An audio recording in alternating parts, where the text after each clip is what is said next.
இன்னைக்கு பார்க்க போற ஒரு குழப்பமான சப்ஜெக்ட் என்ன அப்படின்னா சந்திராஷ்டமம். அதாவது சந்திரன் பிளஸ் அஷ்டமம் இஸ் ஈக்குவல் டு சந்திராஷ்டமம். அஷ்டமம் அப்படின்னா மறைதல்னு பேரு. சந்திரன் மறைகிற நாள் தான் சந்திராஷ்டமம். இது பூமி, இது நிலவு. இந்த பூமியை சுத்தி 27 நட்சத்திரங்கள் இருக்குது. இன்னைக்கு டேட்டு 21/7/26 ஈவினிங் 3 மணி. இன்றைய நட்சத்திரம் என்ன அப்படின்னா சித்திரை. அதாவது சித்திரை எங்க இருக்குது அப்படின்னா எக்ஸாக்டா பூமி, நிலவு, சித்திரை நட்சத்திரம் இது மூணும் ஒரே நேர்கோட்டுல இருக்கும். அதாவது அன்றைய நட்சத்திரத்தின் மேல நிலவு பயணிக்கிற நாள் தான் அன்றைய நட்சத்திரமாக வரும். இன்னைக்கு எந்த நட்சத்திரம் நிலவோட ஒளிய ஃபுல்லா வாங்குது அப்படின்னு பார்த்தா இந்த சித்திரை நட்சத்திரம். அதாவது அன்றைய நட்சத்திரம் தான் நிலவோட ஒளிய ஃபுல்லா வாங்கும்.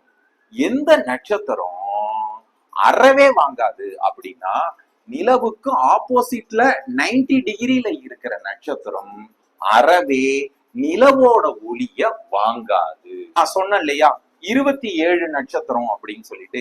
27 நட்சத்திரத்துல இங்க எந்த நட்சத்திரம் இருக்கும் அப்படின்னு பாத்தீங்கன்னா 27ல பாதி 13.5. அப்ப 14வது நட்சத்திரம் இல்லைன்னா 13வது நட்சத்திரம் இந்த இடத்துல வரும். ஓகேங்களா?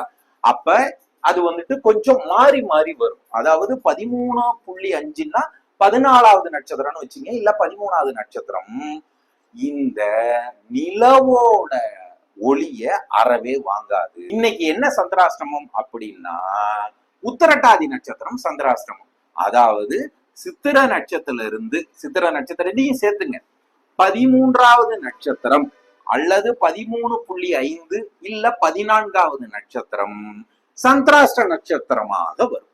அப்ப என்னன்னா நிலவுக்கு இன்னொரு பேர் மதி அப்படின்னு பேரு. மதினா புத்தி அப்படின்னு பேரு, சிந்தனை, புத்தி அப்படின்னு பேரு.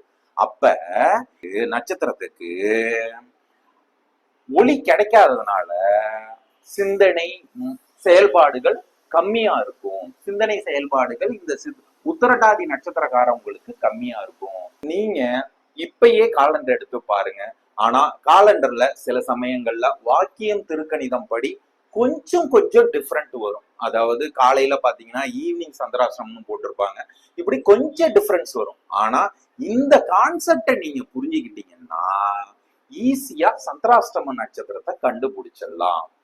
ஒரு ஜாதகத்துல சந்திரன் ஒருத்தவங்களுக்கு வலிமையா இருக்குது அப்படின்னு வச்சுங்களேன். இந்த சந்திரன் ஒருத்தவங்களுக்கு வலிமையா இருக்குது அப்படின்னா இந்த சந்திராஷ்டத்தை பத்தி கவலைப்பட தேவையில்லை. இந்த உத்திரட்டாதி நட்சத்திர ஜாதகர்கள் அவர்களுடைய ஜாதகத்தில் சந்திரன் சுமாராக இருந்தால் அன்று அவர்கள் புதிதாக எந்த ஒரு வேலையும் எந்த ஒரு சிந்தனையும் செய்ய வேண்டாம்.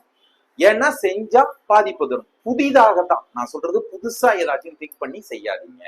அவ்வளவுதாங்க. இதை நீங்க புரிஞ்சுக்கிட்டீங்கன்னா இந்த சந்திராஷ்டமம் ஈஸி.